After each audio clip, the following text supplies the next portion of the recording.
Hit the music. Everybody likes it.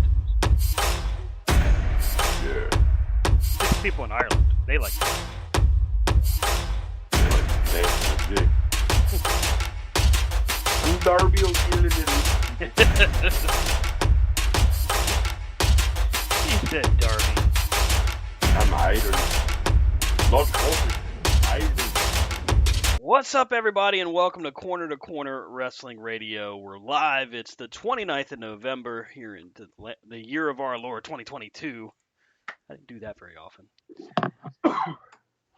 Live on Spreaker.com. You can catch up with us there. You can also catch up with us through NewAttitudeMedia.com, C2C RadioShow.com, and all points in between. Of course, you can download the show through Apple, Amazon, Google Play, all of your favorite podcast providers. I'm Stan Grubb. My co-host tonight is Brian Taylor, my tag team partner as always. Rob is out this evening. He may be joining us later. Brian, how you doing, man? So I'm the co-host, but Rob is your tag team partner. No. Is that how that came out? That's how it came out. I apologize. That's not how it's supposed to be. Brian is my tag team partner as always as well. Excuse me for speaking incorrectly. I don't know if I can do that. I apologize, Mr. Brian Taylor, sir. Okay. No, now I can live with that. Okay, I appreciate that. You said Mister. Oh man. Turkey Day has come and gone. I am very glad that it has, but we had some great food, great family, good to see everybody. Survivor Series has come and gone. Full Gear has come and gone. Thank God. It's an extremely long show. Good show. Very long show. It's tough when you're watching even something you really, really enjoy. It can be something that it's almost like a job to watch. Not a bad thing, but it can really, really wear you down. And I feel like this is probably the first time in a long time that I felt like AEW's show was just maybe a little too long. We've had conversations before about how like WrestleMania doesn't need to be 2 nights. Not everybody has to be on pay-per-view. And this was probably the first pay-per-view for AEW where I felt like, man, maybe not everybody needs to be on this show. But you don't really know for sure. It's just one of those things that you go through and you kind of learn as you go. And the thing is, in looking back over the card, we're getting ready to talk about it here, but in looking back over the card of what made the main show, the question becomes, what would you take off? Wait, did y'all not have a show last week? No. I was, but y'all didn't do it on Tuesday? My bad. Okay, wow. Okay. So you not only don't read messages. I was sick, dude. Let me tell you how sick I was. Tell us how sick you were. Right? Let me tell you about my walking fever dream. Oh, no. Right? So, what day? I guess it was Thanksgiving. I think it was Thanksgiving. Now, mind you, I'd been down for the count. So, I come home Tuesday, wasn't feeling good, said I wouldn't be on the show, right? Damn. For that night. Remember? I do remember that. So I pulled up the covers after I texted you and I went to sleep. Right? And I'm not a big cover guy, right? I don't really like a lot of covers. By the time it was all said and done, I had 5 covers on. Right? 5 blankets or sheets or whatever you want to call them. 5 different ones. I was just knocked out, zoned out. Wednesday's pretty much the same thing all day long. Feel a little bit better in the evening. Turkey Day gets here. No, I'm not going nowhere. I'm still down. I'm still out. So here's where this gets interesting. So again, I'm not playing video games. I'm just kind of watching Criminal Minds and still up under the covers, right? Mm-hmm. Well, somewhere along the way, there's a knock on my door. On my front door. And I know this because one dog is at the door barking and the other is standing on the couch barking. So I have two dogs. And they normally, when somebody knocks, take the appropriate spots and then start barking at the door. So I get up, I open the door, and this is where it gets fuzzy. Because I don't remember why or who or for what reason I opened that door. Okay. Other than there had to have been a knock at that door. So anyway, so the door shuts and I go back to my covers, and later the wife gets home and I'm trying to eat a little dinner, and well, shit, it dawns on me. I can't remember who I opened this fucking door for. Oh no.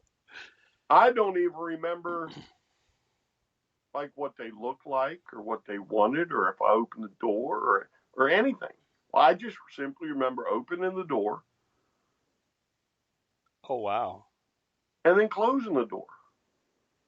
Well, that's not good. No. And to this day, I did like here we are, several days later, and I still cannot remember Oh no. if I even talked to anybody once I opened the door. But I know I opened the door Uh-huh. because the dogs heard the knock too and were again assumed their normal spots.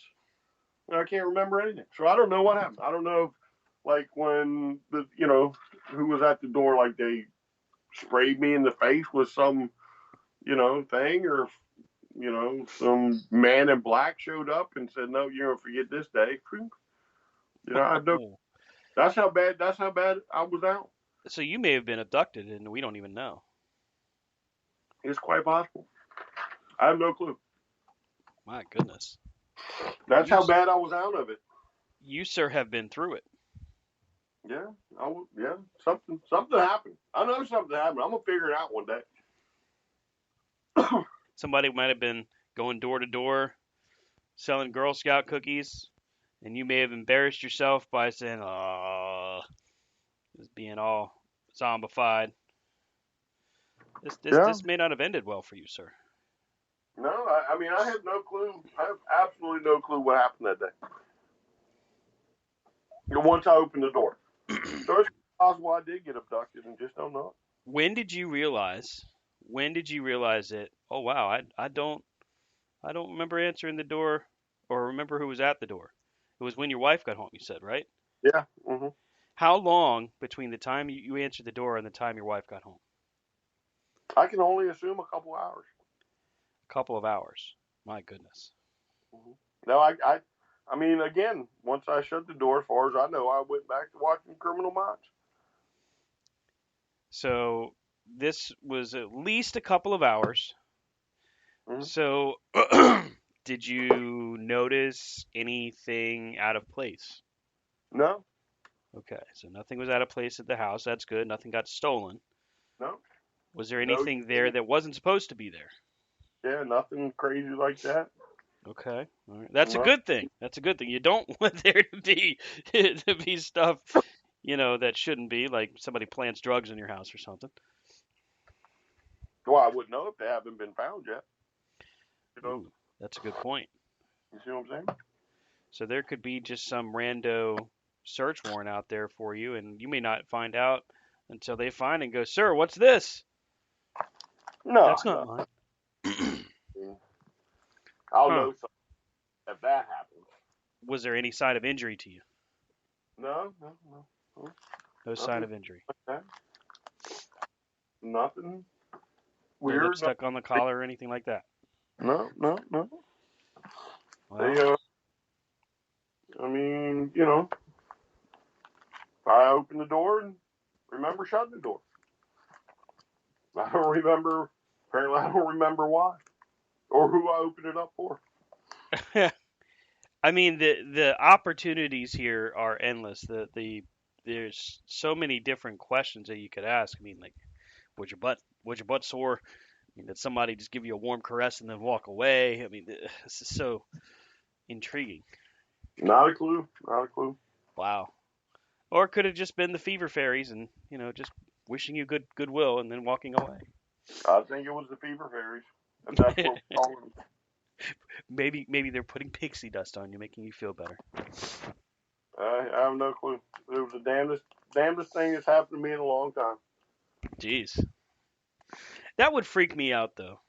Knowing I opened the door and then having basically a blank space of time where I can't remember anything else. Yeah. Well, again, it's not that, like, I guess it's not that it's like a blank space of time, but it's like, I'm pretty sure there was a knock at the door because the dogs, you know what I'm saying, Yeah. barked and did what dogs do, and they assume their normal positions. Yeah.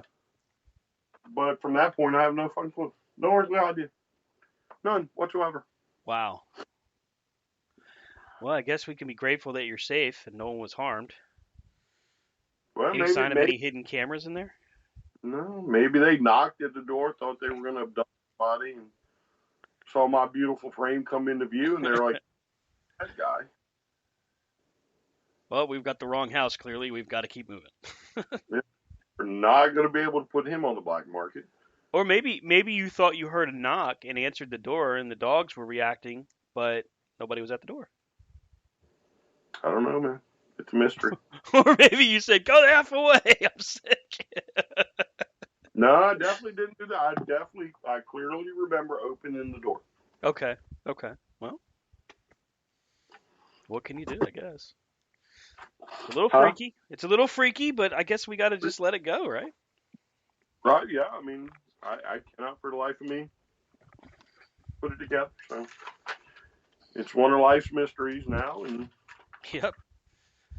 Dogs and cats living together, random people knocking at Brian's door. I mean, it's mass hysteria.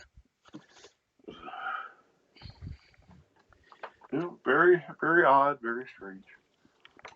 So that must suck to be sick on Thanksgiving. Kinda, yeah. But I've been sick on, Thanksgiving and Christmas. And I'm COVID for one Christmas. So, ugh, a COVID Christmas. So I figured what we would do this evening, since there's been so many different things that have happened, and Full Gear is 2 weeks old now, almost 3. We'll go through and we'll talk about Full Gear, the highlights. We'll talk about the obvious story of MJF and William Regal, and we'll talk about a little bit of Survivor Series. We've got supposedly some bad blood, some heat there from Roman Reigns to Kevin Owens. We'll talk about that a little bit. We'll talk about the Christmas hunt that's going on right now. And by Christmas hunt, I mean Rob decided to take it upon himself to say, Stan, what do you want for Christmas? Boy, he's going to regret ever asking me that question. He got a good look at my Christmas list, including all of the belts that Brian told me about. We'll talk about that. And we'll talk about a new WWE match type, the Iron Survivor Challenge. This looks kind of interesting. We talked about it a little bit before we went on the air, got Brian's initial thoughts, but we'll dive into it, talk about how it could work out in the future if it catches on. We'll start with Full Gear. Great pay-per-view by AEW, albeit a very, very long pay-per-view. We started off tonight by saying, how do you decide who's going to be on the main show or not? Because at this card, the card itself was great. It's just, gosh, it's a lot of matches in one fell swoop. We started the pay-per-view with Jungle Boy Jack Perry against Luchasaurus in a steel cage. What I can recall of this match, and I realize it's a few weeks old here, but what I can recall of this match was it was a great way to start the pay-per-view. Probably Luchasaurus' best showing so far. And now that this feud is over, well, Is it? That's a good question. I mean, what were your initial thoughts on the match? And then you asked the question, so I'll ask you the same. But do you think this feud is over? Well, let's not forget I'm almost 50 and I have the memory of a rock. So I do remember him winning, but outside of that, I couldn't really give you an opinion on.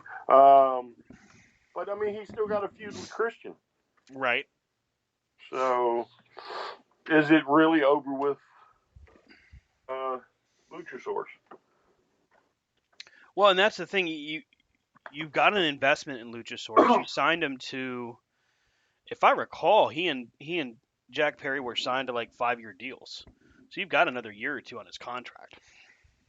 Now you can cycle him down to Elevation and Dark, but I feel like much like Kane was at one point in his career, with not really a place to hold in the card just yet, he's still an attraction. Yeah, but why would you cycle him down? I mean, if you don't have anybody for him to really work against right now on Dynamite or on Rampage, granted, Rampage doesn't seem to have a whole lot of direction. But I mean, it's an hour show of nothing but whatever carries over from Dynamite. Pretty much, yeah. Yeah. Um, I don't know. He was probably doomed to start for being a one-trick pony anyway. Well, and that's the thing. Like the tag matches they had were good. He had a positive presence out there for a long portion of the pandemic era. So to me, it made sense to keep him around and to have him there. But now that he has made the heel turn, and now that he is going into probably the final leg of this run against Christian, because we're waiting on Christian to recover from his arm injury, what else do you do with a guy like him? Yeah, like Luchasaurus, huh? I know what you do with him. You take him out back and you shoot him. Damn. Put him out of his misery. Yeah. Down with the dinosaurs. Oh, man. No more dinosaurs in wrestling. Is that what you're saying? That's right. That Yeah, I have no clue what you do with them. Honestly. I mean, I guess you can still do something stuff with it, especially when Christian comes back. But because in a sense, he's going to be he'll be Christian's bodyguard or whatever you right. call it. So I guess you would be doing something with him, but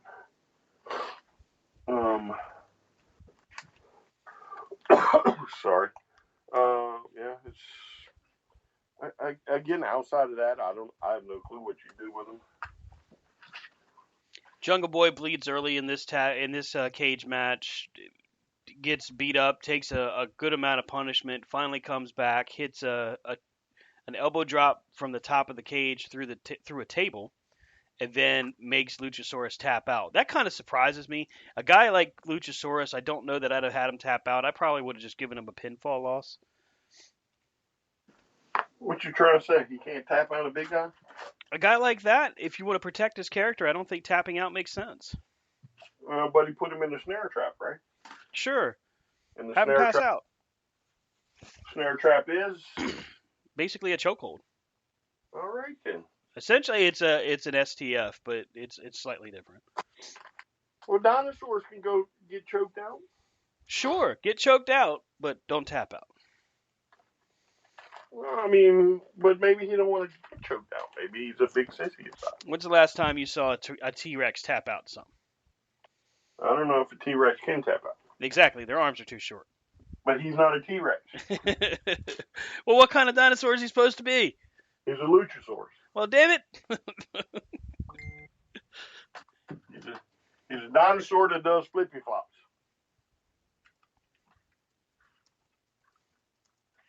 Still there? Yeah, I'm here. Did you say flip flops? I did. I said flippy flops. Flippy flop. Oh, you've been talking to Braun Strowman, have you? The flippy guys. Yeah. I mean, I'm okay with it because you're ensuring that the snare trap, the mystique continues, and now you're showing he can be the guy of any size, and Hey, the important thing is they made Jack Perry look strong. I wish we'd stop calling him Jack Perry, though. It does seem kind of weird. Do you think we should call him Jungle Man now? He's grown up. He's got facial hair and everything. How about we just call him Jack? Jungle Jack. No, just Jack. Just Jack. Oh, just Jack. I think that's copywritten. I think NBC owns that. Jungle? Jungle. Ooh, there we go. Or Jack of the Jungle. Jack of the Jungle. Oh, my Jack, God. Jack of the Jungle. Yeah. Come on, Mikey Ruckus, get on it. Make that theme. Here comes the cease and desist. Didn't know it. And every time he has a major bump, watch out for that bump instead of tree. All right, we're in trouble. Or spot, whatever. Who's going under fast? Okay, so Leave the comedy to us. next on the pay-per-view was the Trios Championship match. Now this one, honestly, I think I would have started the pay-per-view with this one because this was a great match. Death Triangle against the Elite. We got a little bit of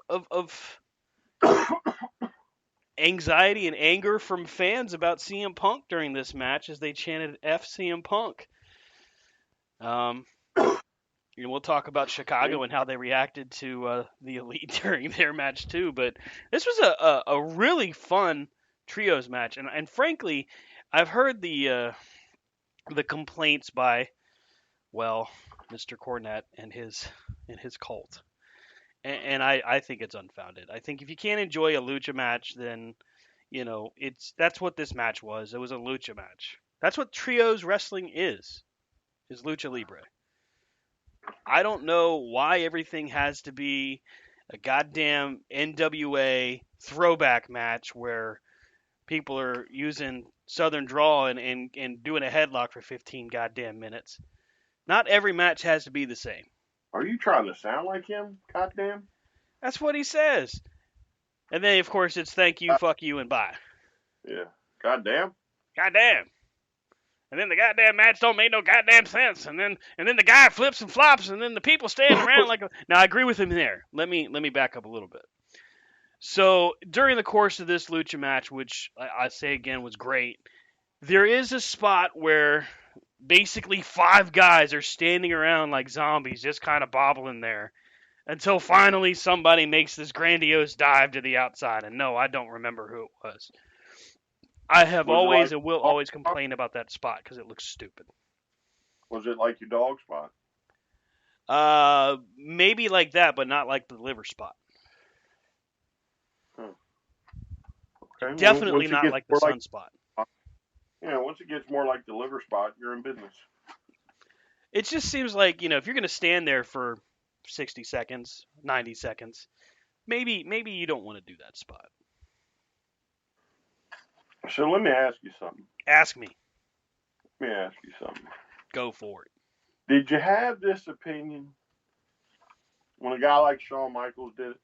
Actually, yeah. I've always hated that spot. When people stand around and just bobble around for a minute, and then finally somebody makes the dive. Yeah, I did. Always. In one exception. Except when the Undertaker did the suicide dive, because it always looked awesome. See? You can't have it both ways. Damn flippy guys. You either hate the spot or you like the spot. Well, I mean, I like the dog spot. Well, you're not getting no spot right now. Well, damn. That's just not fair. So you have made it known that you hate the spot, so you don't get to say, well, I like it when the Undertaker does. All right, well, I guess I'll have to tell him from now on. I'm sorry, Mr. Undertaker, I don't like that spot. There you go. And I hope he's listening. Yeah, I'm sure he's spending a lot of time listening to Corner to Corner. Do you know? Do you know he's not? I'm sure. Do you know he's not? Absolutely not. See? If you're not 100% positive, bro, could be listening. Could be. He could be. You're just such a negative Nancy. You and your damn spots. Well, you're just a sensitive Sally. How about that? That's not even a thing. It is a thing. It's not a thing. It's a thing. Not a thing. All right, so where were we? So, Death Triangle picks up the victory here after Phoenix finally embraces the hammer and drops the hammer on Omega's head. Now, I will have to say that was without a doubt the biggest surprise ending I've seen in a long, long time. Yeah, I was honestly not expecting them to finally embrace it. I was really expecting Death Triangle to break up. Yes, I was too. And I was not expecting the Elite to come back. You know, because one, you're in Chicago. And so I was like, oh, they can't lose in Chicago. You know, especially if they're out there chanting stuff at them. You just simply have to let them win so you can piss Chicago off. Right. Well, little did I know, Tony Khan has a mind for booking and says, hey, screw you, buddy. I can book better than you. So that was an interesting move. So we go into Dynamite this past week. They're in Chicago.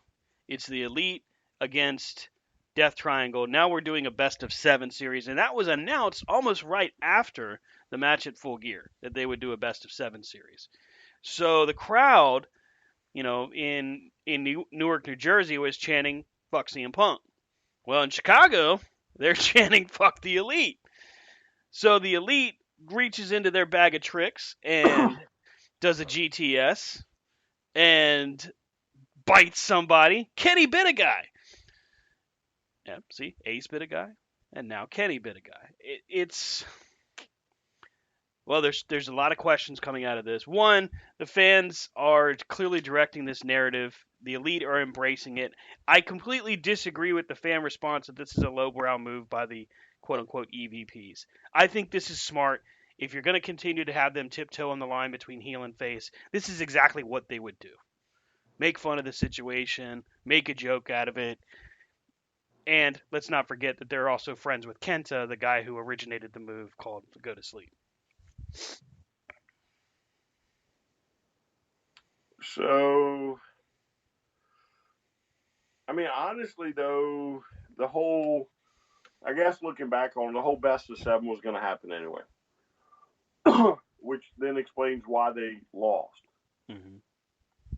But being in Chicago, I would have had the Elite win, especially if like whoever went over the match with them, Mm-hmm. and when they got to those spots and they were like, "Nah, okay, that sounds good. Let's do this. You know, let's make it look like Kenny's biting somebody, and everybody will get the reference." You know what I'm saying? Yeah, yeah. Like, I don't know. Somebody might have should have been like, "Wait, we're in Chicago. Let's really ham it up, especially if CM Punk's not coming back. Let's just be, you know, teetotal asses about it." But Now, in that situation, do you think CM Punk is going to come back from this? honestly, I don't. I mean, I don't see why he wouldn't. It's not like both. You know what I'm saying? So this isn't like some of the ones in the past where CM Punk goes and does a different TV show, Mm-hmm. right? Which he did, what, UFC or whatever, Bellator, whatever he did the commentary on, Right. and they all made fun of it. They made fun of everything. Oh yeah, they talked about he jokes about how he's, you know, bad for any locker room and they don't want him and he's all hurt and it was Yeah. funny. I give him that. So,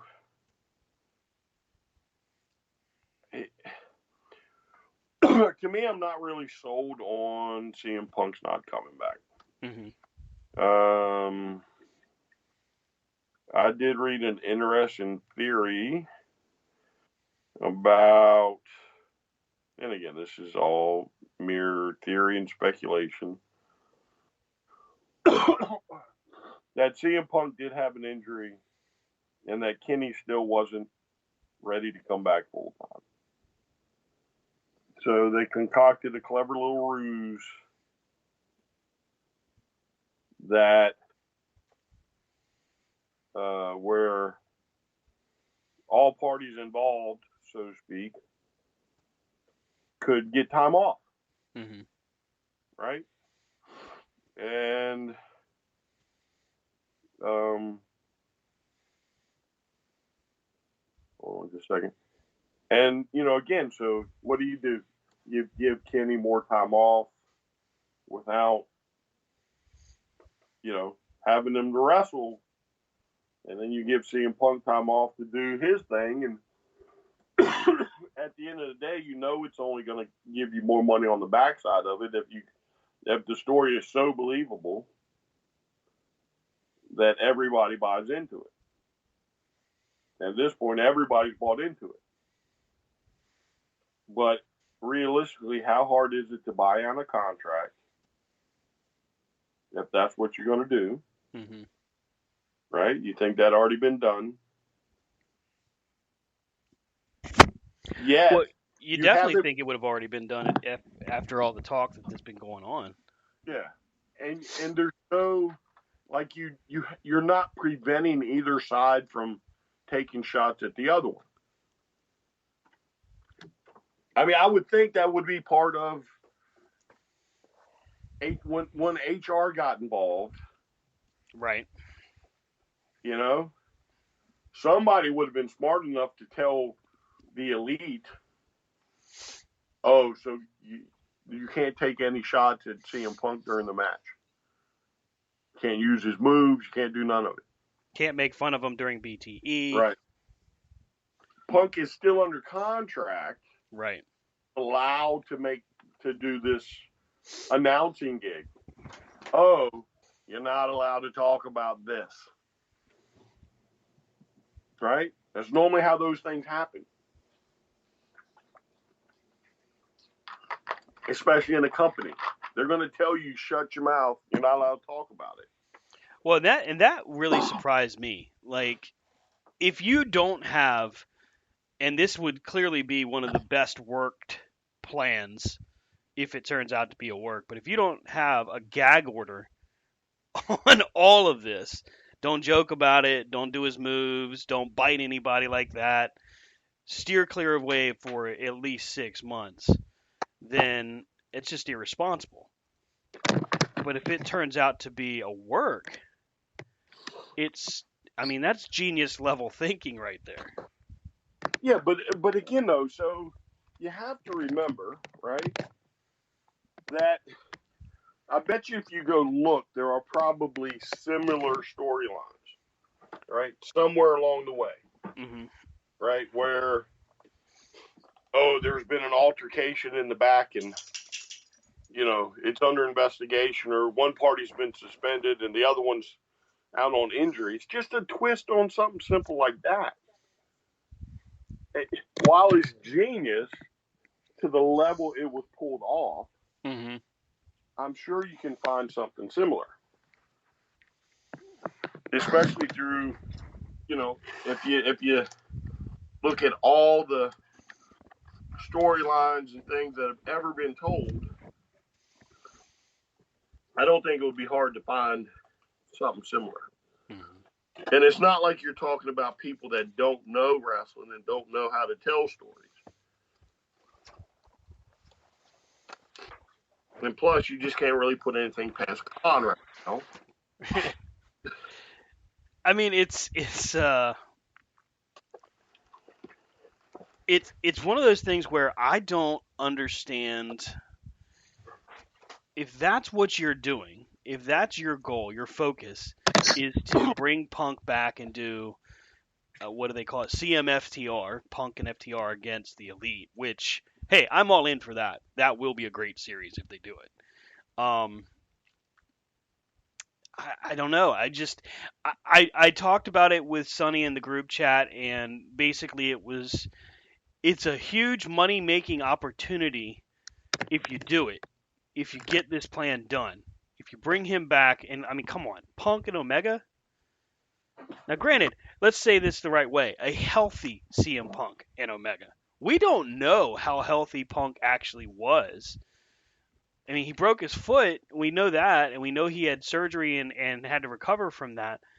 But after his match with Darby, he has a string of matches against like Bobby Fish and a few other people where they were pretty quick. You didn't really get a full representation of what condition he was in.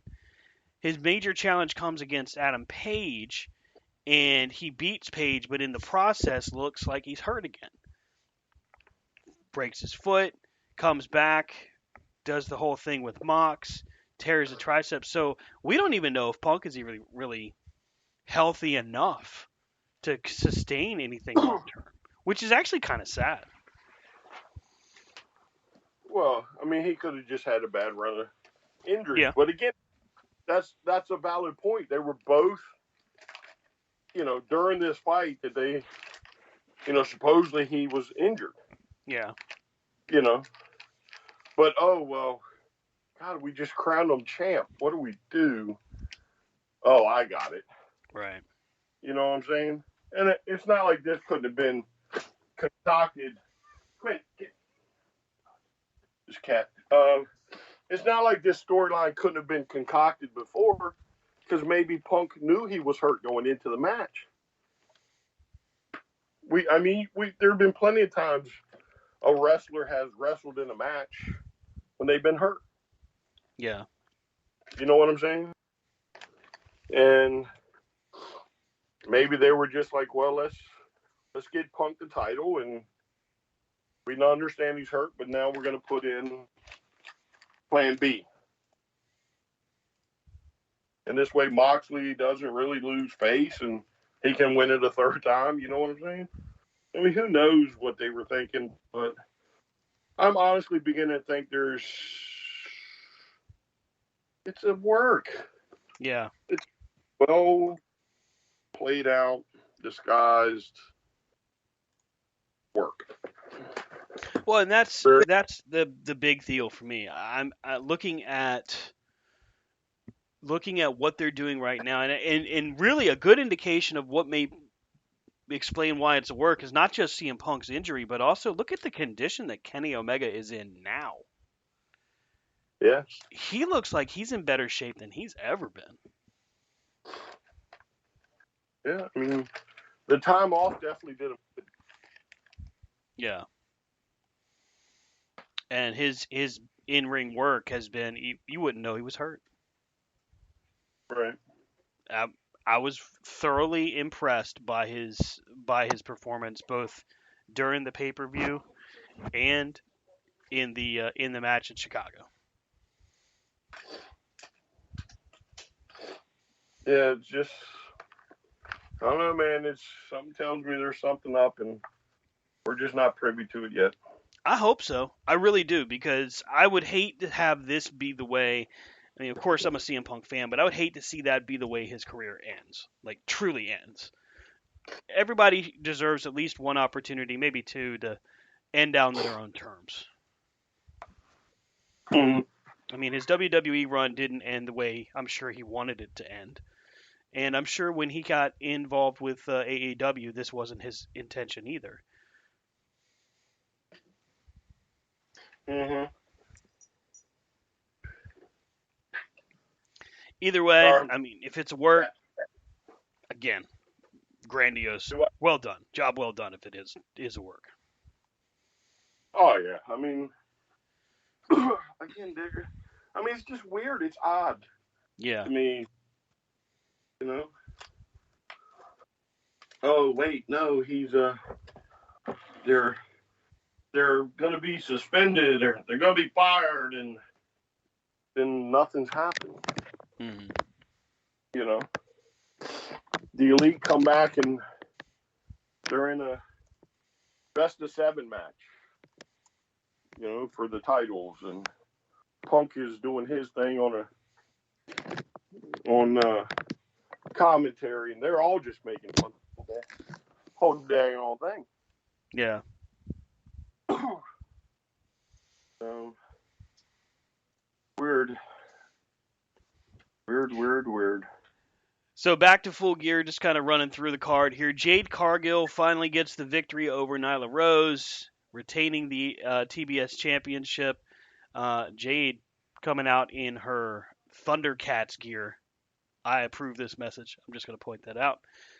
Um, not really a fancy match. Nothing really too good or bad about it. Just it got the job done, and it told a fair story. I mean, we've had entertaining information from Nyla Rose. As far as her taking the belt from Jade and running around with it and celebrating that, and Jade finally gets the victory. I don't know if there's really anything else that we could highlight out of this. Mm-mm. So we'll just keep it moving. Jericho against Danielson, Claudio Castagnoli, and Sammy Guevara. Fatal 4-way for the Ring of Honor World Championship. Good match. Actually, really, really good match. Probably the best Fatal 4-way we've seen in a while. Jericho gets the victory, which, by the way, the Flying Judas effect is just a flying back elbow. But I guess because Jericho does it, it's devastating. Wasn't that all the Judas effect is? A back elbow? Yeah, I mean, literally, it's just a back elbow, just done in a devastating fashion. Blah blah blah. We've talked about it ad nauseum. I think we all agree that Jericho ultimately is going to keep this title either until Final Battle or until Ring of Honor has a TV deal.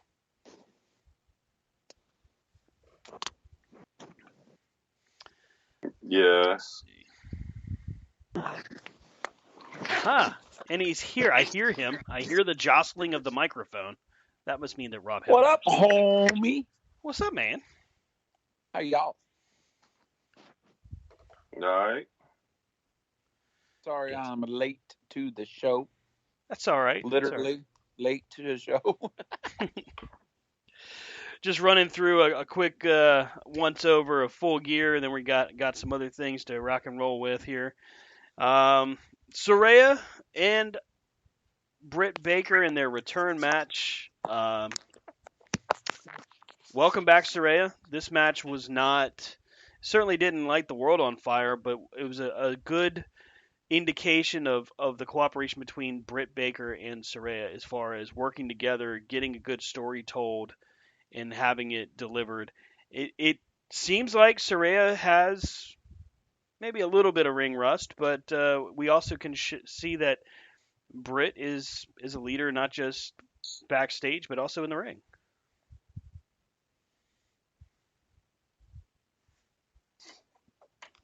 I mean, I liked it. I thought for what it was a decent match.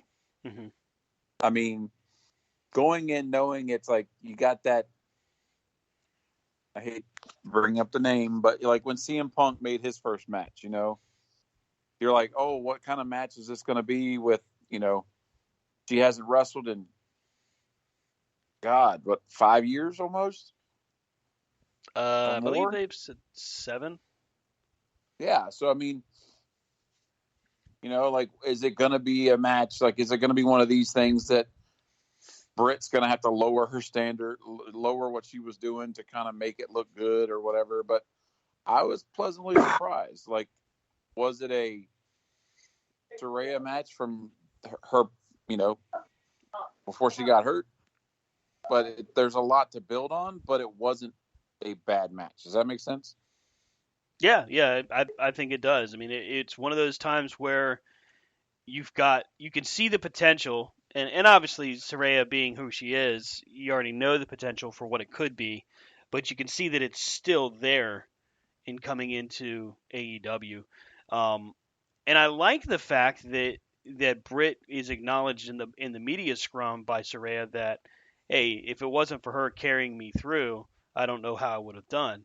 because there's something that needs to be said for the improvement of Britt Baker. In 2018, when we saw All In the fatal four-way between Britt Baker, Tessa Blanchard, Chelsea Green, and damn it, I always forget who else the other person was. Brian, do you remember? Not right offhand. I don't either. But anyway, in that fatal four-way, I can remember us all talking about it after it was done, that Britt definitely had potential, but had room for improvement, a lot of room for improvement. And then over the course of 4 years, she's now leading the women's locker room. I mean, that is a huge, huge statement for her, and it's cool to see her getting that, to see and hear her getting that respect from Saraya after the event was done.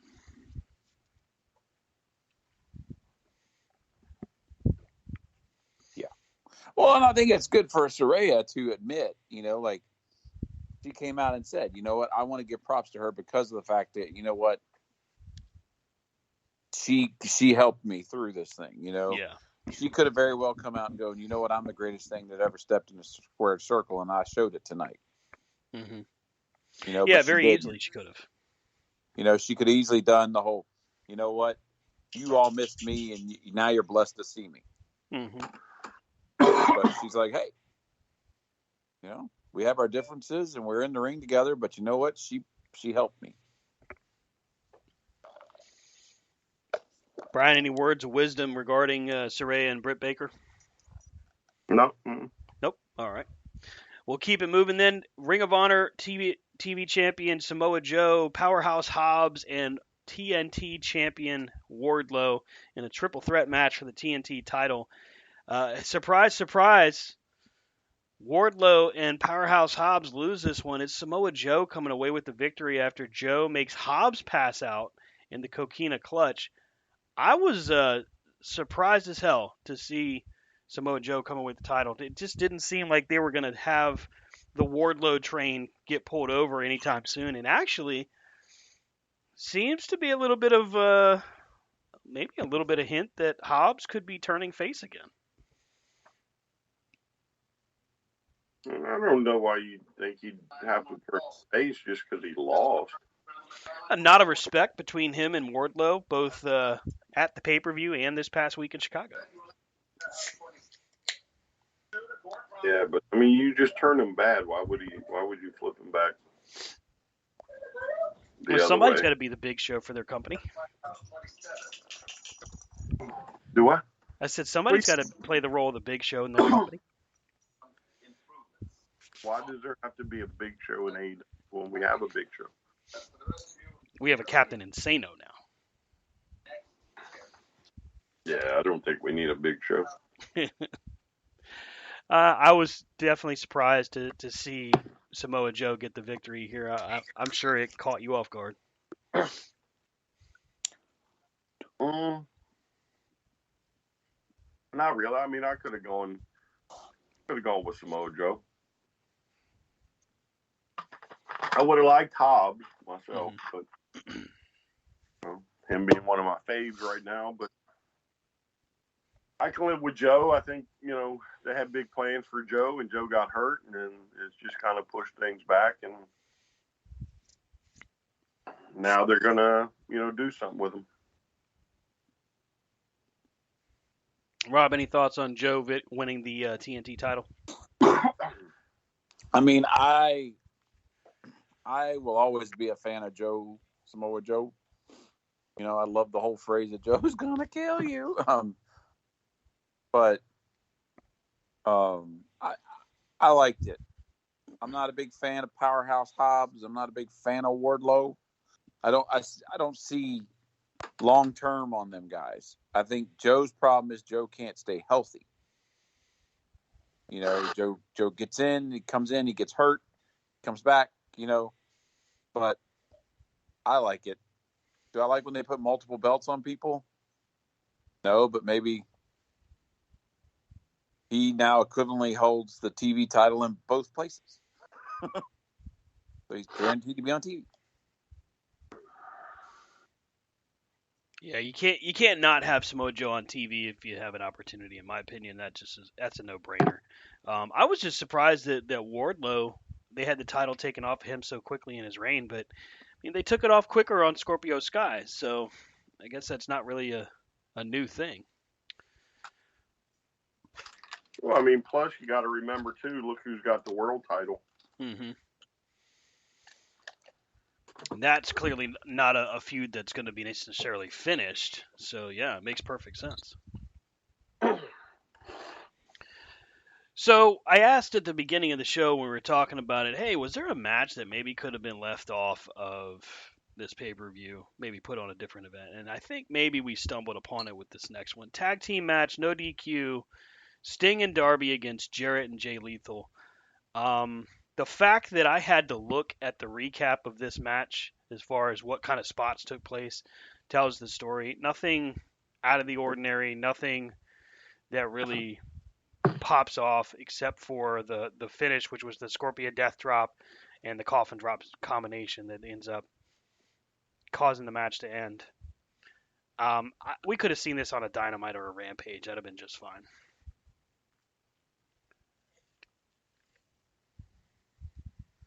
All right, then.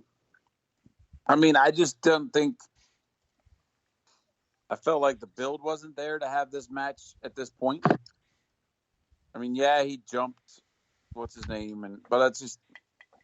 It felt. I agree. It felt out of place, and it's definitely on my list of matches that didn't have to happen. Well, plus you just had Jarrett, like you just said, he laid out Darby with the guitar, and then you immediately have him on pay-per-view and have him lose. All right, so his whole thing of body bags was for him.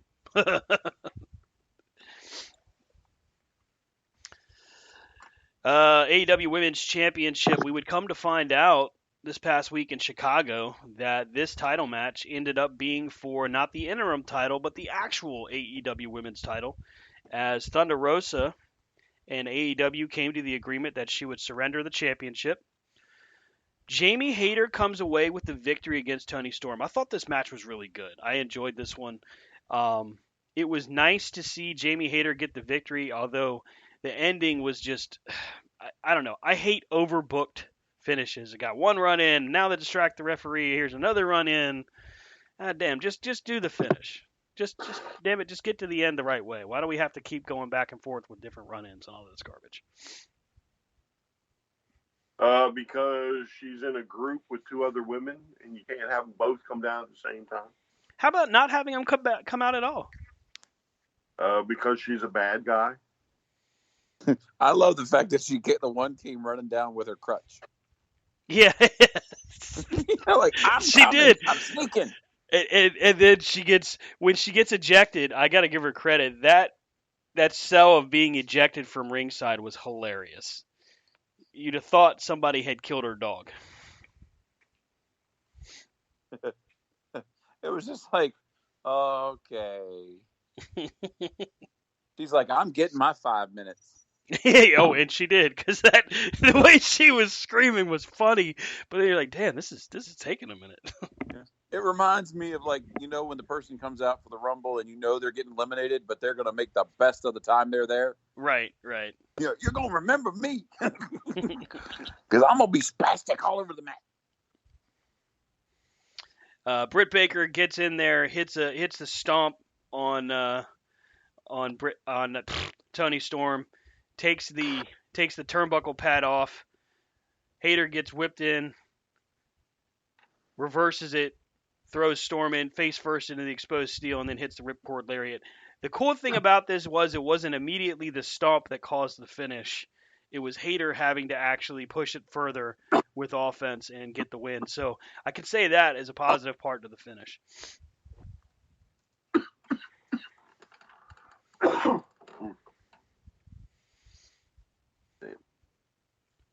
So we find out on Dynamite this past week. Again, Thunder Rosa surrendered her championship. So now Jamie Hayter is the undisputed AEW Women's Champion. And retroactively, Toni Storm was an undisputed AEW Women's Champion. Seems like a little bit of fan service by Tony Khan to say retroactively.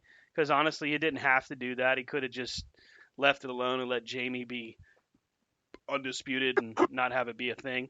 But kind of a Well, nice thing for Tony Khan to do. I also don't think anybody cares. Like, I'm not sitting there going, "Oh, well, Toni Storm's not a legit champ because she's the interim champ." Right, I exactly. mean, that's my whole thing with the interim championship. Like, you know, when they do, 20 years from now, when they do a book on the lineage of the AEW championships, it's going to look like spider webs.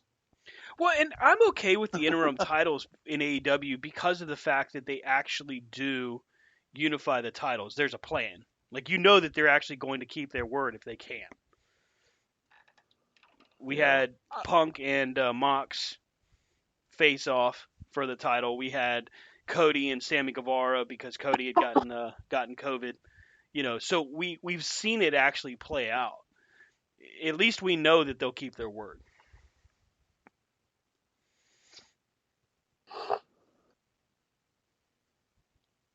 You all right, Brian? Yeah. But I mean, I like the fact that they don't just leave the title on somebody and be like, "Oh, Yeah. Like we've seen in the past. Oh, well, this person's out for 6 months and the title just disappears." I like the fact that you see almost every title every week. Now, is it defended every week? No, but you see every title. You know what I mean? Like, Lord knows they have enough of them. well, I don't think they have. I think they have just. I think they're fine. I'm not. They could have even more for all I care. No, please no more. They don't need any more belts. But what I was saying is, like you see the world title every week. Yeah. You see, the Mid Atlantic, welterweight title, whatever it's called. Like you see them all. So that's what I'm talking about. It's like when they used to brag that Mox was the longest reigning U.S. champ. Mm-hmm. But then we all know that he never defended the damn thing. Like, he's the longest defending because he just sits there with the shield hiding in the rafters. But, yeah. So, Tag Team Championship was up next. The Acclaim defending against Swerve and Our Glory. I think out of all of the matches these guys have had against one another, I preferred the first and second one over this one. But wasn't exactly a bad match or anything. Just those two, I think, were better. This one ends up with Swerve finally going one step too far, smacking Keith Lee in the face. Keith Lee walks out, and that causes the Acclaim to put Swerve down and get the victory. We're going to have now a feud with Keith Lee and Swerve Strickland. I think I'm looking forward to that. I'm okay with Swerve and Our Glory being done.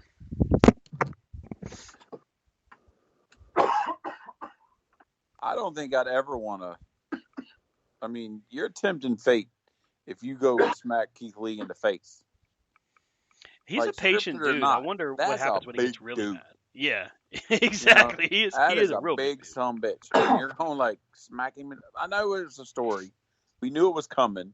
Right. It was probably one of the most telegraphed,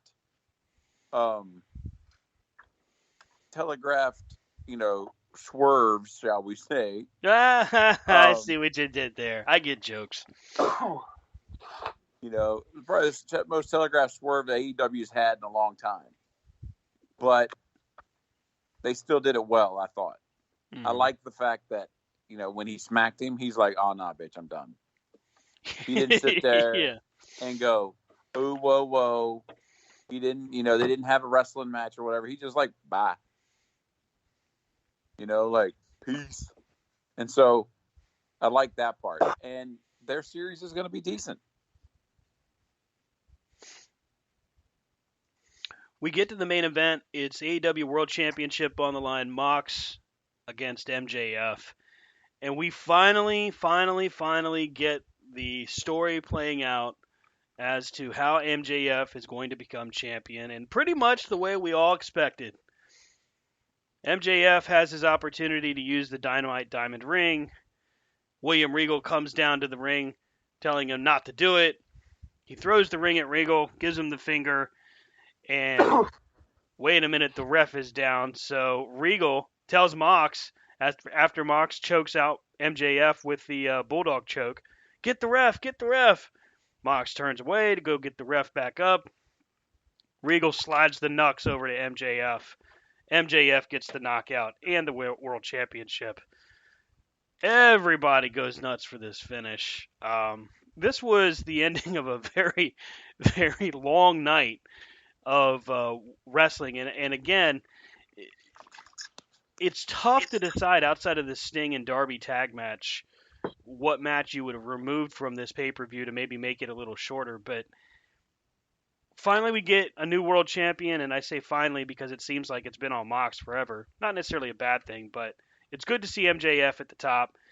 And we had to wait. We didn't get to see him this past Wednesday. We got to watch Mox tell Regal to walk away and never come back. MJF scheduled to be on Dynamite this week to explain or celebrate his world championship victory.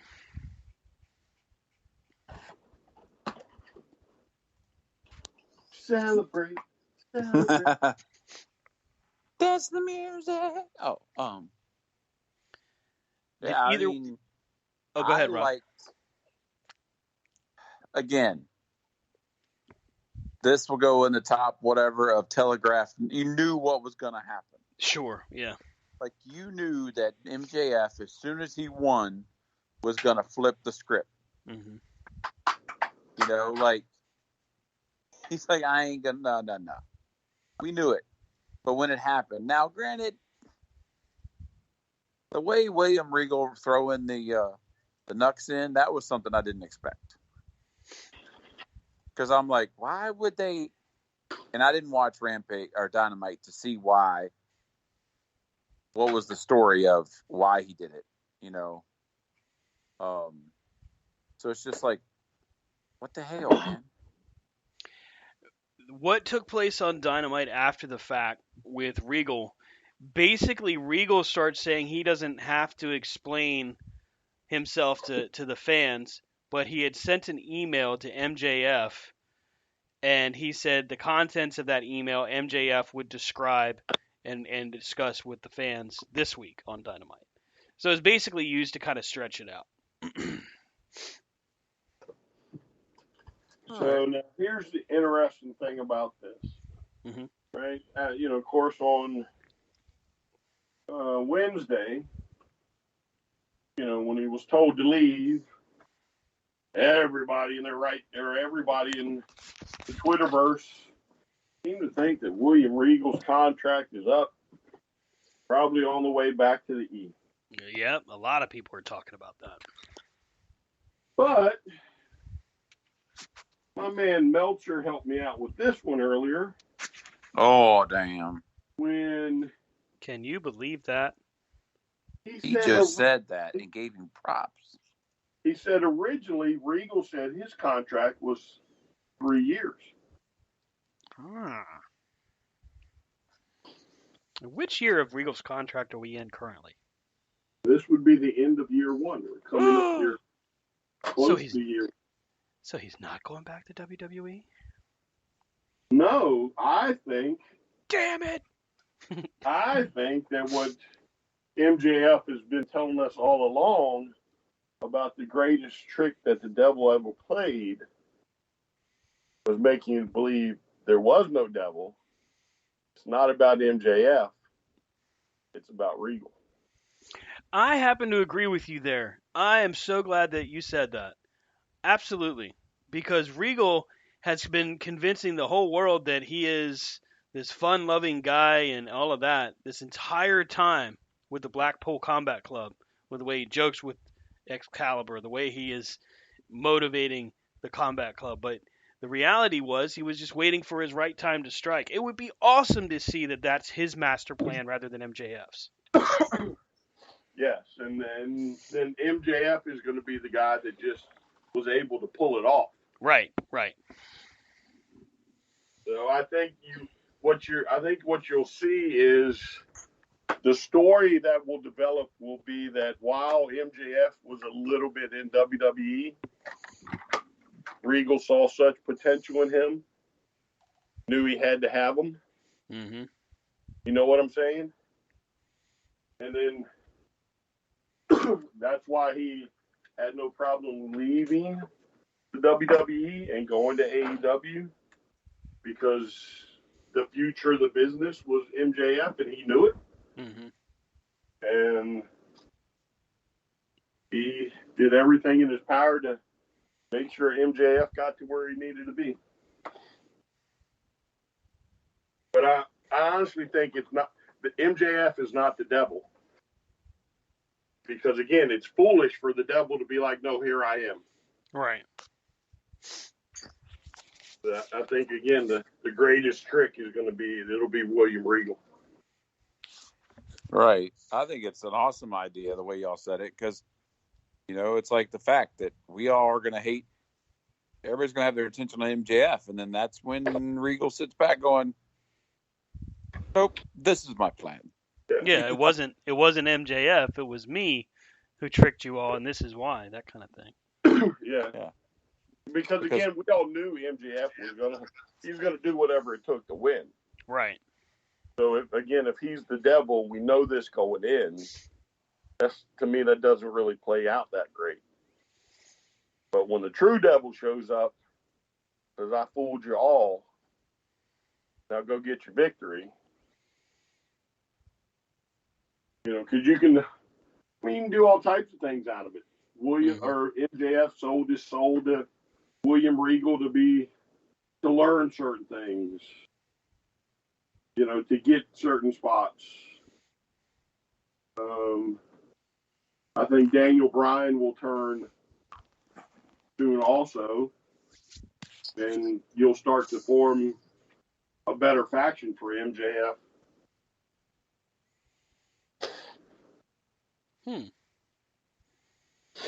I was expecting I expected Bryan to turn last Wednesday. Yeah, that was kind of weird. Danielson comes down to the ring while Regal is getting ready to be, well, we could only assume, assaulted by Mox. But Danielson runs to the ring, gets on his hands and knees, like basically begging Mox, don't hurt him. I need him. Almost like straight out of Revenge of the Sith. That's what it reminded me of. Where Anakin is telling him not to kill the Emperor. It's what it feels like is that, yeah, maybe we could be seeing a new faction, which I'd be fine with. I wonder who else would go. Well, I mean, you could with MJF, the right guy being the world champ, you know, that mouthpiece, charismatic, young, handsome, you know, has everything it takes to click all the boxes for all the demographics, and again has the ability just to piss people off, right? So again, there's your front guy, there's your leader, right? So again, what do you need next? You need a guy that can help, that's crafty enough to be able to help the main guy keep the title, and at the same time have a title of his own if you want. Right? You see where this is kind of going? Yeah. And then the only last thing you need is a good tag team. You don't need to go past 4. You know somebody in the back that owns the rights to the name. And, you got a manager that can talk and pull the ropes and fight and everything else that you need, and it's perfect. It is absolutely perfect for a next generation style horseman. You don't need to get 5 or 6 people in there. You just need the 4, and Regal being the 5th, and you can run all over AEW, run all over ROH, and you can start making some major money because you did it correctly. You're going to start drawing business. Well, and that could also work out well because you could spread it out, so you don't always have one show dominated by the faction. You could almost have it two dominated. You know what I mean? Like you could have it where, and we'll just hypothesize and say Brock Anderson and Pillman Jr. for example. There's no guarantee it'd be them, but if, as an example, you put them in tag teams over on Ring of Honor, and then have MJF and maybe Danielson on Dynamite, and then switch them around as needed, it actually makes a good amount of sense, especially since the two Yeah. brands are owned by Khan. But so what you have to remember is the horsemen ride together. Right. Okay, so you're not going to split two on one show and two on the other or whatever. Right. Right? They're always going to be together. So while Brock and Pillman would be okay, right? You're going to have them go on a very serious win streak to make them believable. Mm-hmm. However, there is another tag team out there that you could very easily pull this off with, and it would make a whole lot more sense. FTR. And that would be FTR. Well, it feels like their heel turn's coming. Like they had no choice but to embrace the fans for this time because, I mean, frankly, the fans kind of forced them into the face role anyway. But again, though, that was the thing about the Horsemen. They were so damn good. Mm-hmm. And bad guys, everybody loved them. Right. So right. They're in the perfect little spot. Mm-hmm.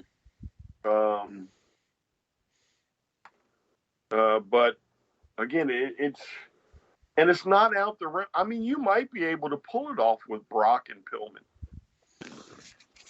but I just think that if you're going to do it, you need, just like the original was built, you need powerhouses, you need your champions, you need your biggest names involved, and you need the one that's going to make the most money. Well, because they made them into basically like, hey, you're jobbers, but you're on the main roster. Yeah. I mean, they had their little thing, and then, you know, girlfriend got spit in the eye, and then they were done.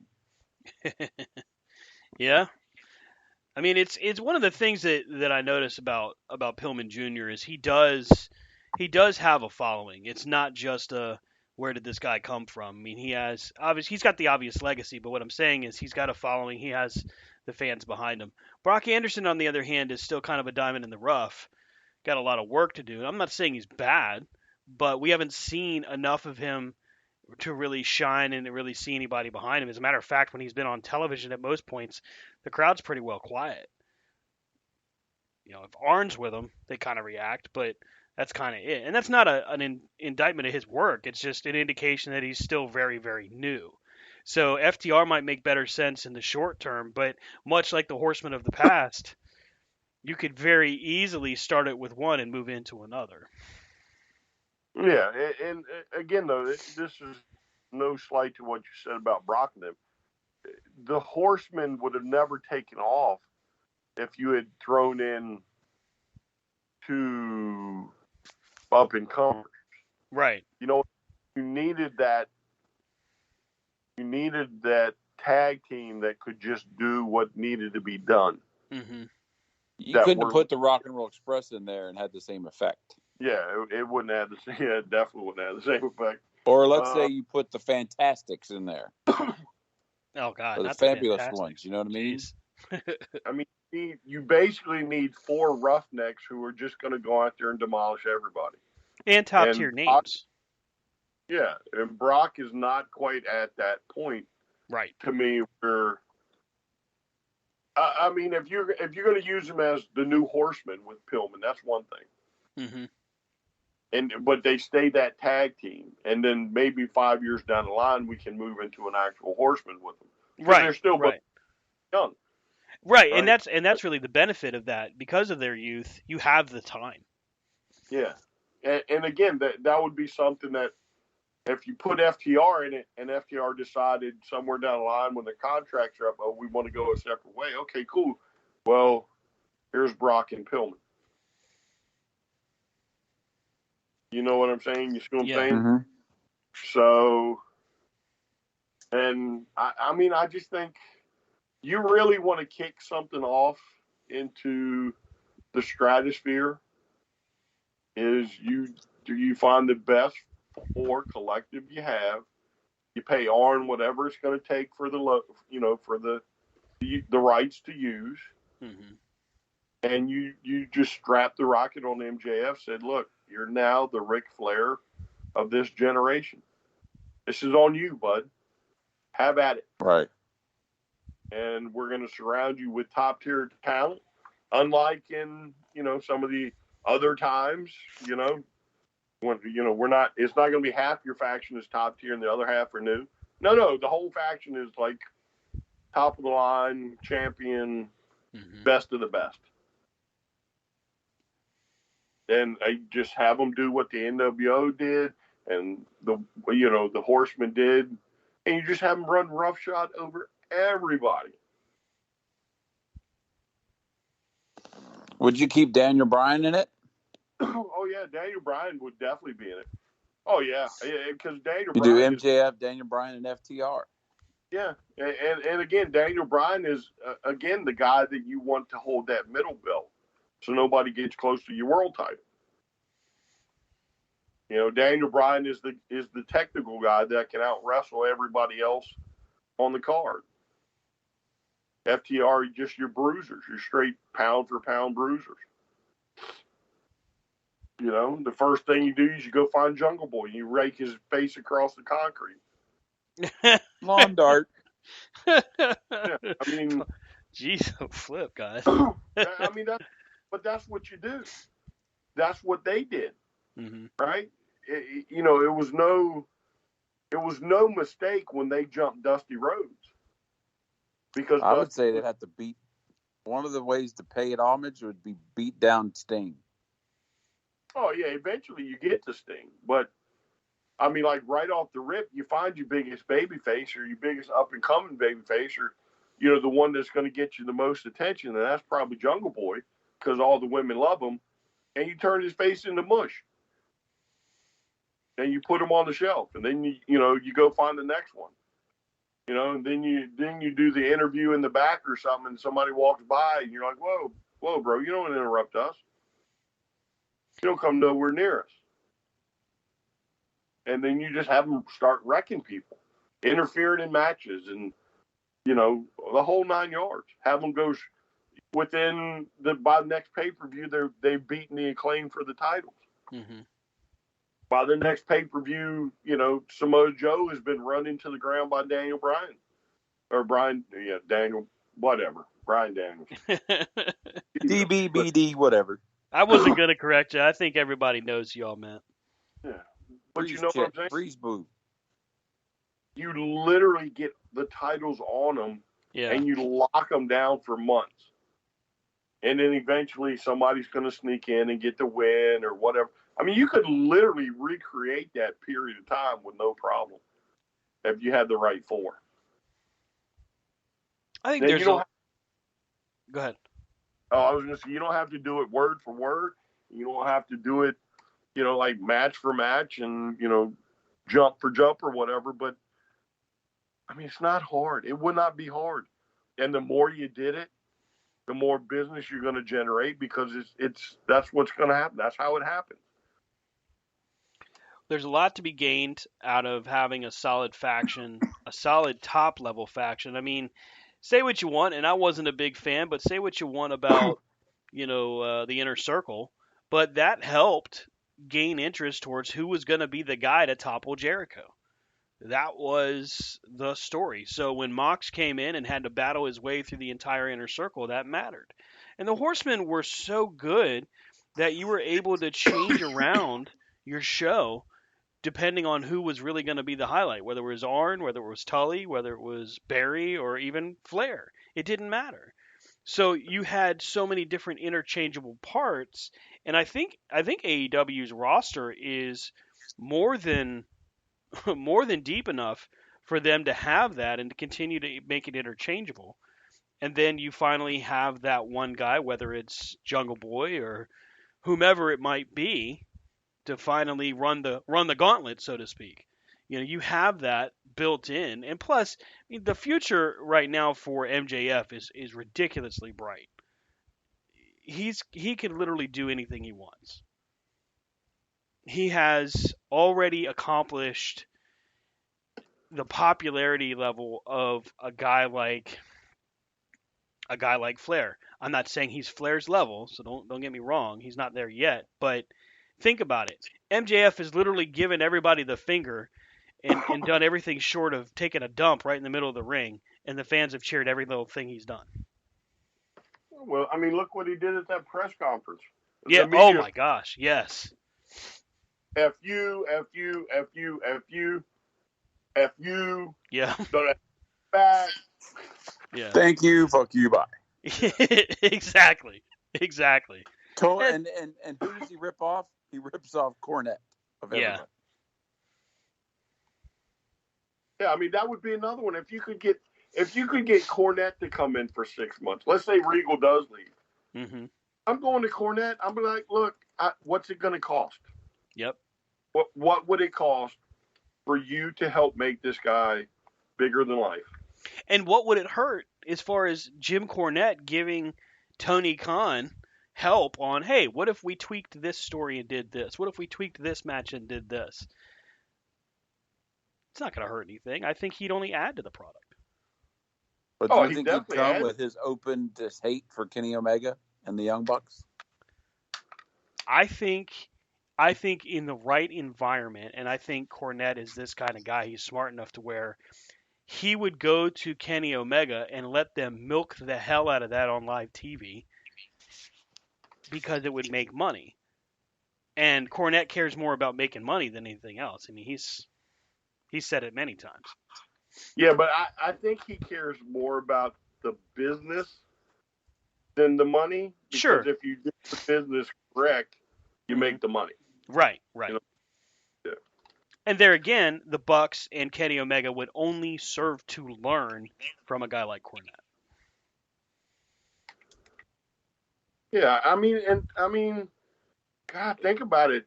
You know, if you pull it off, a year from now, it's the Elite versus the Horsemen. Yep. Or whatever name you wanted to give them. Mm-hmm. You know. And God, I mean, you talk about business. Jesus Christ. So, and there you have it. I mean, I think that for all the crap we give to Jim Cornette, and God knows we do, but he's the one that's outspoken, and he's the one that comes out there and talks about the flippy moves and all of that. But the reality of the situation is we'll never discount his ability and his absolute right to have the opinion that he has because God knows he's earned it. So knowing his legacy and knowing what he's done in this industry, of course he would add to a product. Yeah, and then make sure they understand too. Just because we disagree, that doesn't mean we don't value and respect and love that man. Absolutely. One of my best memories from that whole wrestling convention we went to was meeting Jim Cornette. Yeah. I mean, that was awesome just because of the fact that here's this legitimate legend spending time talking to us and talking about wrestling, just talking to us. He didn't ask us to spend a single damn dollar.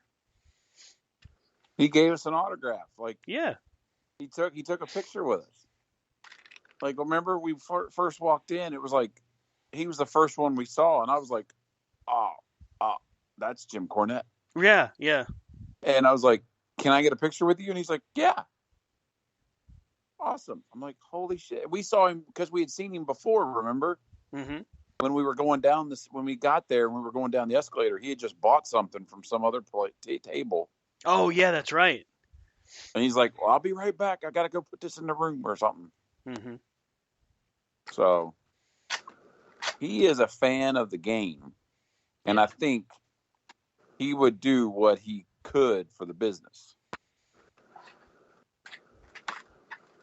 Yeah, I absolutely feel like if there's a guy, and the FTR said it during the media scrum, we're saying it here, if there's a guy that's earned his right to say what he wants to say, it's him. And, Brian said it. We may not always agree with what the guy is saying, but no one will ever dispute his contributions and the status. I mean, you can't.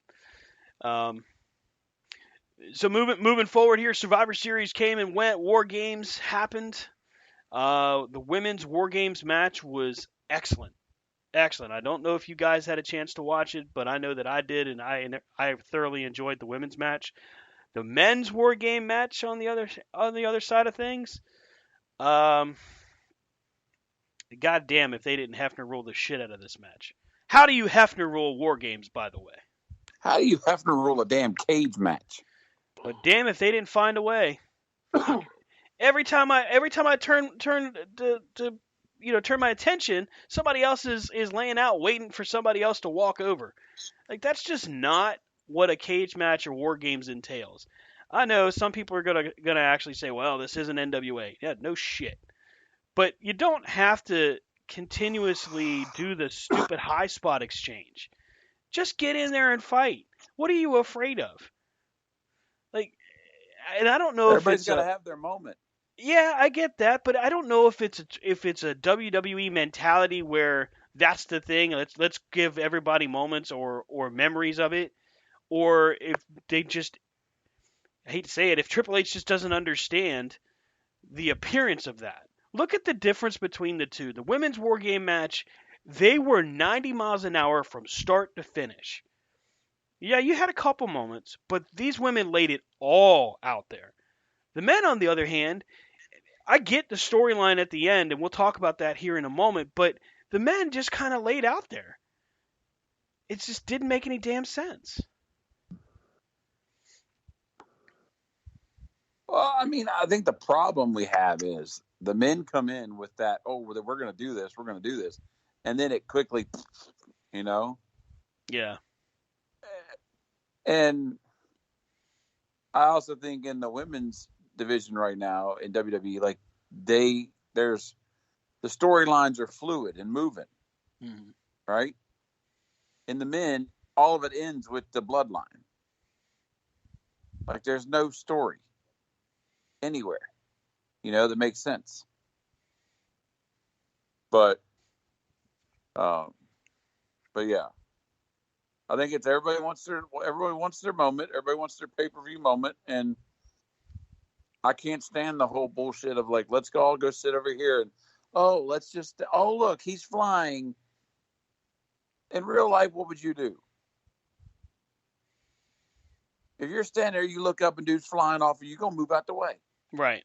I'm not going to sit here and catch your ass. I'm going to be like, this is my chance.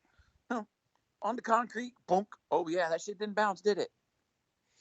Well, I mean, there's a couple moments in this matchup that may have caused I'll call it a derailing of what the plan might have been. One of them is early on, Jey Uso crushes his hand. I mean, it looked like he broke it on a landing from a dive. He just didn't get it done. The entire rest of the match, he's holding his hand and nursing the wound. Could have been a sell job, but he was all taped up this past Monday, so who knows? He even says that he feels like he legitimately broke his hand in the middle of a promo. And then Roman Reigns and Kevin Owens have an exchange where I've watched the clip. I don't know if you guys have watched it. I think Brian mentioned he might have watched it. Where basically Kevin Owens slaps the shit out of Roman Reigns. Reigns and him start exchanging blows. After the match is done, we find out that Roman is not happy. He apparently gets backstage, is cussing, talking about might have a busted eardrum, and it's chalked up in the backstage area to, quite frankly, just two passionate guys maybe being a little aggressive, and that being that. I don't know. I mean, I kind of feel like Roman Reigns believes what, he is his character. And oh shit, you made me look bad out there for a moment, and It's just, I mean, how many more, are we legit? We legit have to get to April, right? This is what we're doing. We're getting that. We're going to have to get to WrestleMania for someone who beats that sumbitch. Mm-hmm. Like, God. And even then, we don't even really know if that's going to happen. I mean, if you're going to unify the belts, unify them and be done with it. Like, the Usos and Roman have been carrying the same two belts around since almost a year. Mm-hmm. Like, unify them or don't. You know, it's like the dumb crap when Jericho and them would carry the big gold and the other title, you know, like, but I'm sorry. Am I the only one that doesn't see Sami Zayn turning out to be the whole badass after this whole thing? So they set the stage early on in the pay-per-view, or excuse me, premium live event, where they're questioning the loyalty of Sami Zayn based off of his conversation with Kevin Owens from the previous Friday's SmackDown. It comes out that Kevin Owens is like, "You better do something before they do it to you." During the War Games match, Sami turns on Kevin Owens, hits the low blow, leading to the finish of the match. Everybody celebrates with Sami, and it looks like Sami is officially in the bloodline. As a matter of fact, this coming Friday, Sami Zayn is scheduled to celebrate and become and I quote, full-blown Uce. Mhm. Yeah, yeah. Um, I would say that it looks like to me they're going to stretch this to the Rumble. I feel like what's going to happen here is Sami is going to get to a point where either he will be the one to challenge Roman, or Mm-mm. they'll beat the shit out of him. Before that happens, Kevin Owens makes the save, and it's KO and Sami against the Usos at Mania. I think what I foresee is Sammy's going to keep going on the Oos thing, right? They're going to make him an Oos. They'll make him sign something, or he'll have room, and so like they'll have to sign something, right? Mm-hmm. But then at the end, one or two ways. If they're going to separate the belts again, Sammy could turn around and be like, "Oh, well, thanks." You know, when Roman's like, "I'm the best champ ever," blah blah blah. I'm the boast of. Well, actually, boss, this paper you signed gives me that one. You know, like I could see him playing games on that and bringing down Roman Reigns. Is Sammy's character big enough to bring down Roman Reigns? I don't know. Popularity wise, Sami Zayn is as popular as he's ever been. Oh, I mean, if they're not, it's kind of like back when they had Bray at the top and then they didn't do nothing with him. Right.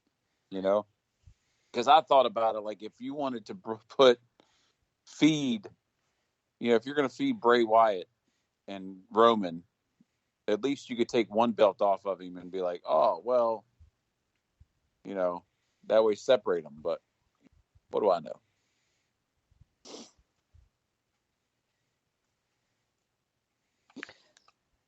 Brian, I know you're not necessarily on the WWE train. Any thoughts on the Sammy build-up?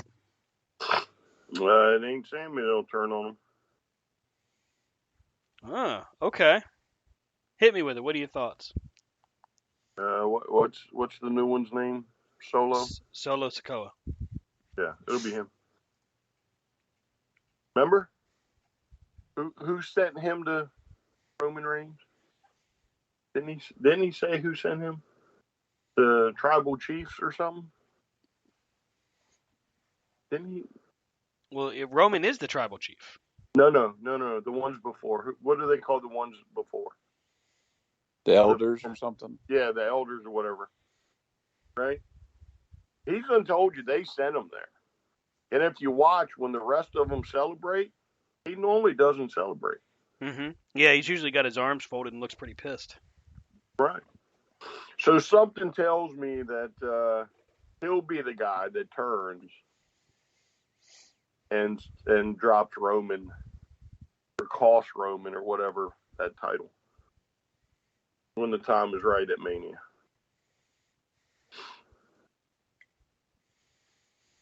I don't know who. And I don't know, like, I don't think we've gotten there yet, but I don't think it'll be Sammy. I think they made a point with the pay-per-view to solidify Sammy in the faction. Because Mhm. again, without Sammy, the faction kind of suffers a little bit. Sammy's your comedy relief, Right. right? Sammy's the guy that's made it cool for everybody because Sammy's the funny guy. So I Sammy's agree with that. relief. I don't think you're going to dump him that fast. Well, I feel like you got a good point there because Sammy has really earned his stripes, and to take him out of it too quickly would just not make any damn sense.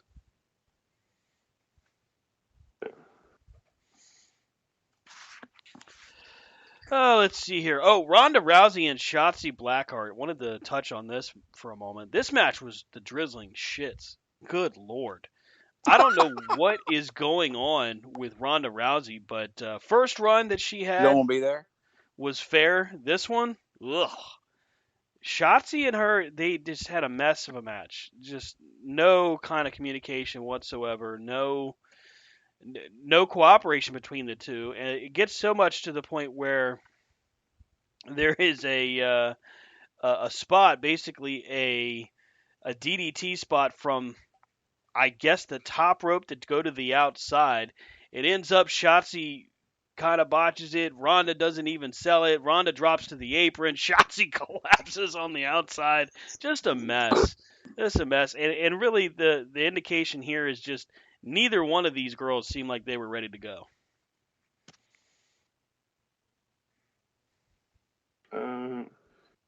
I watched that spot you're talking about. I think that's 100% on Shotzi. Hmm. Because if you look at it, or if you go back and watch, and you look at how far over she was Yeah. compared to where, because she should have been a lot closer to the ring. Hmm. I think if Ronda hadn't held on, Ronda would have been dumped head first on the floor.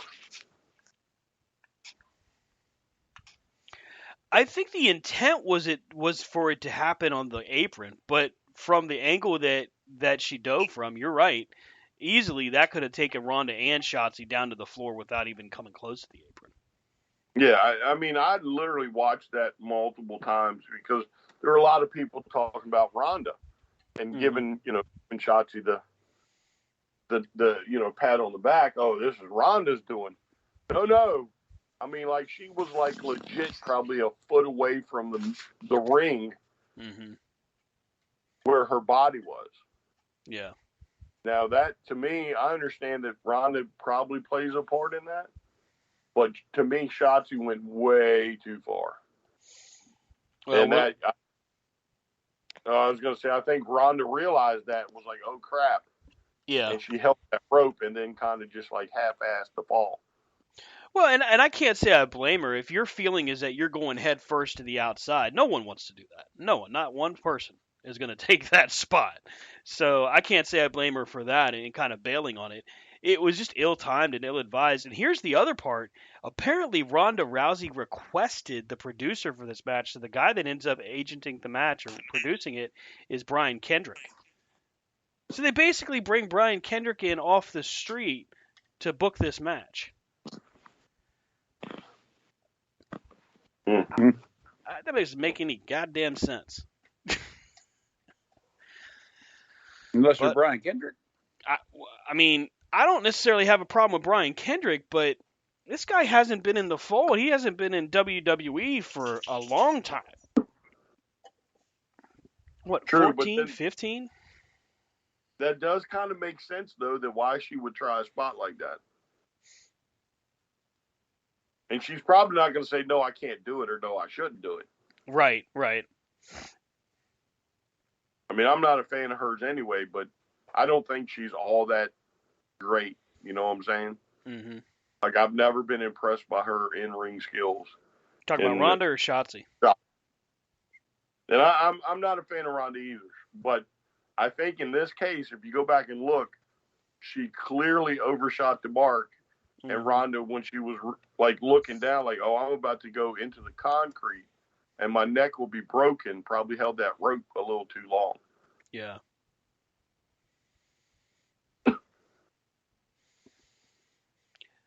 Survivor Series came and went. I don't feel like it was a bad show, but damn, definitely room for improvement. Um, this past Raw, on the other hand, was actually quite good.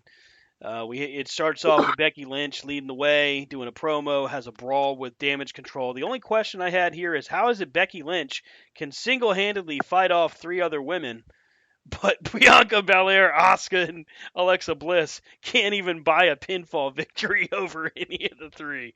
Like, what the hell? That don't make no damn sense.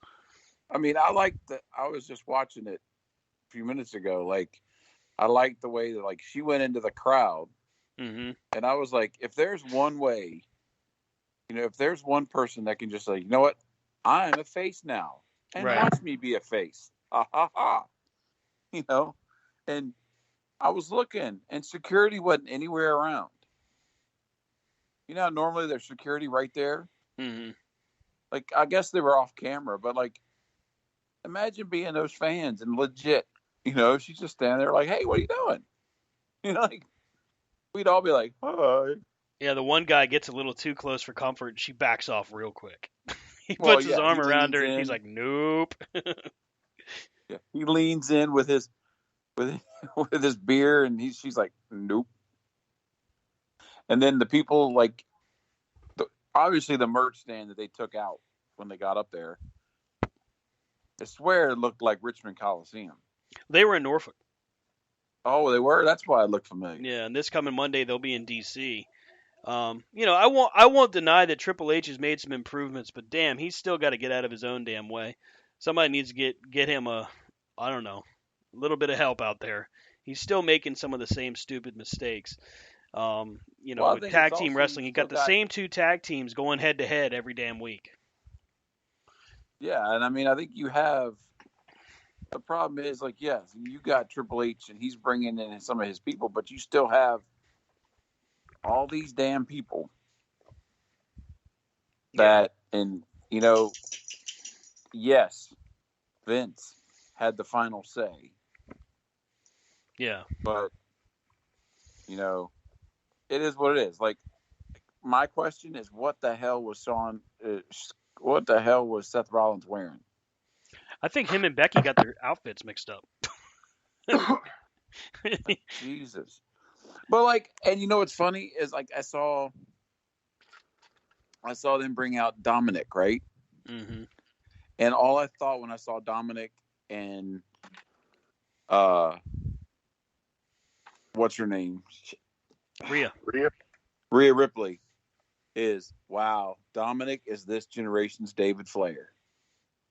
Oof. I don't know if I'd agree. I think that's an insult to David Flair. Like, dude, you came in riding your daddy's coattail, then you beat your daddy down, and now you're Rhea's bitch. But wait a minute. The funniest part of SmackDown was watching the segment where Dominic and Rhea go to Ray's house for Thanksgiving. He busts in and beats up Ray in the middle of his own house on Thanksgiving. Or the fact that Ray had to come around the corner and put his mask on. Oh, yes, that was awesome. I loved that. That was cool. I mean, Dominic is getting booed. He's getting booed like ridiculously loud. So maybe he's getting something accomplished. Is it Baron Corbin heat? I don't know, but it's something. But then, like, you got Mia Yim was doing awesome. Yeah. And then you put the belt on Austin Theory. I mean, I'm not sold on Theory. Clearly, other people are. I don't really buy into it. Although, here's the thing. Seth Rollins, you got so many people at the top. This is the same problem that they've had for years, regardless of the roster size. So many people that could literally be at the top of the card. But, I mean, you choose Austin Theory. Oh, okay. if that's what you feel, I guess. And I think that's the nod back to, Vince. That was Vince's boy. Right. So maybe he's doing that Vince as a favorite event. That. Yeah. So instead of just burying him, we're going to slowly take him down the card. And like, they've turned him into this, I'm an angry guy. Look at me. I got the U.S. title. Well, then you have Seth Rollins basically come out and punk him in his face. Yeah. Not the best laid plan. That's for sure. It's like when Roman came out and challenged John Cena to an open mic. Wait, you're saying that was ill-advised? John, Seth Rollins just out in the ring in his like negligee. He's just out there going, "Look, you hear that? That is the song of my people. It is cheers and that is boos to you." Like, That was great where he's like, let them sing. That was well done. He needs to keep that. That needs to be on a t-shirt. Oh, let's see here. So we talked about Full Gear. We talked about MJF as world champion. Talked about William Regal. We got through Raw and Survivor Series. Rob, you asked a question in our group chat, and I thought we'd talk about this because I found it funny. Where you wanted to know what we wanted for Christmas. Do you regret asking for that now that you've seen the Christmas list I have? no, I just think the funny that you think I'm going to buy any of those belts, but thanks. Gotta admit, those belts have decent prices on them, though. Yeah, then you should buy them. I don't make and when Rob you buy money. the old NWA US title, buy 2. Dude, that title looks so nice. I got the US title. I would love that version. Yeah. Well, it's funny, as I was telling my wife, I was like, I asked them what they wanted for Christmas. They both answered. Now I'm sitting there going, fuck, what do I want? What do I want? Well, I think a couple years ago it was even we had this conversation, and Brian made us scroll back through. He had already told us. Remember that? Oh yeah, he's like, it's in the chat. We're literally scrolling through the messages 2 months page ago, after page. And he wouldn't give you no hints either. He's like, it's in the chat. If you're my friend, you would have understood. Yep. I give him credit. He stuck to his guns. He's like, nope, you're going to have to look it up. I mean, that's the way it should be. But you got to say, Brian makes the holidays easy, because you're like, what do you want? Well, for me, he's like, I want you to go to this store, and over here on this side of the store, down low, I put these things. Go buy them. Yeah, I mean, at least I gave you a link. And which I plan to go this weekend. So, yeah, and yours, like, there's obviously things on there. There's things that are in my price range. Things that no, so. And honestly, I mean, I've already got Jaws. I've had Jaws for several months now. So y'all are like, y'all are behind or something. I don't know what the problem is with you. It seems every year I have the intention of shopping early and I never get it done. And then I always end up being last minute for Christmas shopping. And it's going to be something y'all never mentioned or whatever, and you're just going to have to like it. In other words, he's saying, I bought you a gift. Now shut the hell up. Yeah, really? Don't talk to me about Christmas, fuckers. No, I don't care, because I think it's funny as crap unless you gave Rob. Honestly, I thought that was funny. I was laughing my little butt off. Well, I mean, he's on something, because he said little butt. He asked multiple times, and I was like, I don't know. I was like, all right, fine, here you go. Boom, 20 things on the list. You asked the question. Kept poking the bear. You asked the question a week ago, and nobody said anything. What else is new? I ask a question, no one answers me. Hey guys, any ideas for a topic for the show? Cricket. And then you're like, hey, what about this? Nothing. Cricket. And so I was finally like, hey, what about Christmas? And it was like, huh. And then you were like, kaboosh. I mean, in fairness. And what people understand, they're listening. It was like he just unloaded a wedding registry. It's not a wedding registry. Here's the blender that I want. But not only do I want the blender, but you can buy me this and this and this. Oh, that brings tears to my eyes. You said a wedding registry. Oh, man. Yeah, I'm seeing things I can add to this list, too. Damn. You ain't going to get it, so go ahead and add it.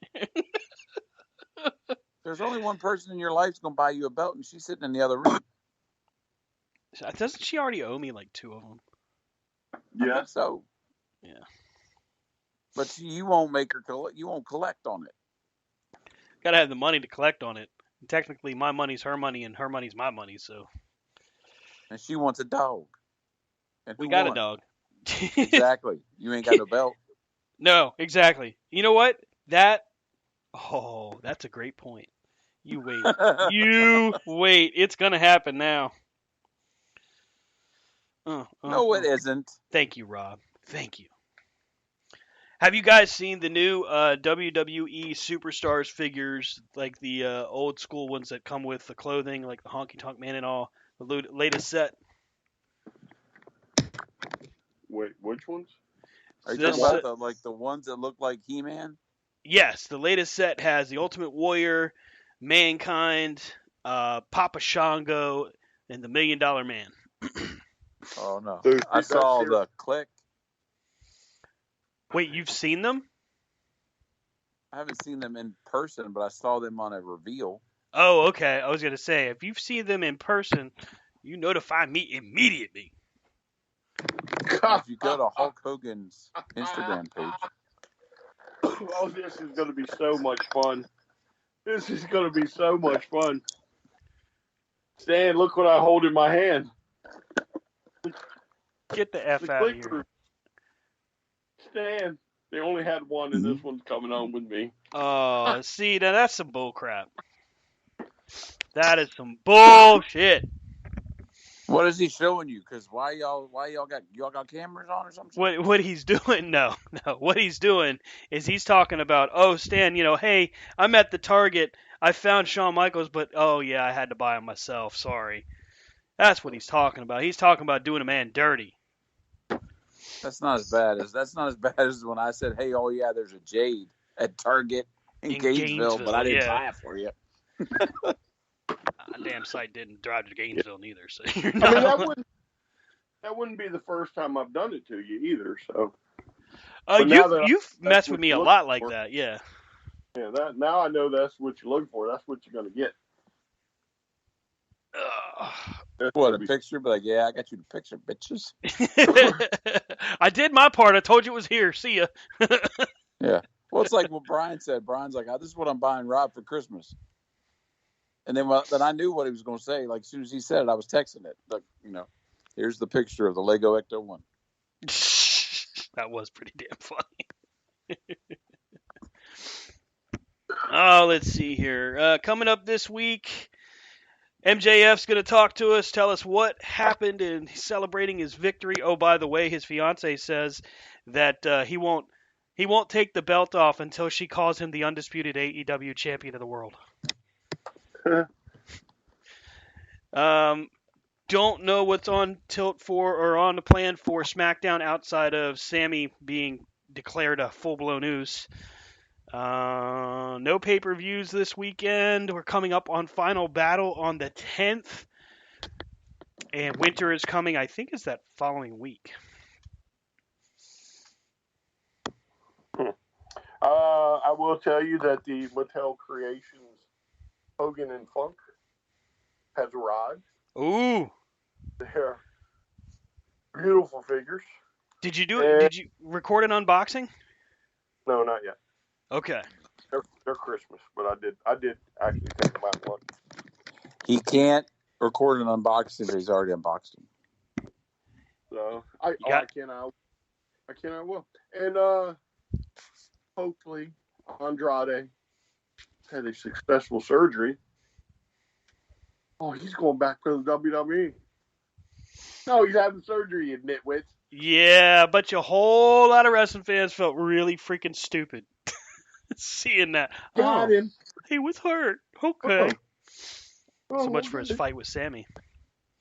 Yeah, well, that's what made it even better. He's like, no, I've been injured for quite a while.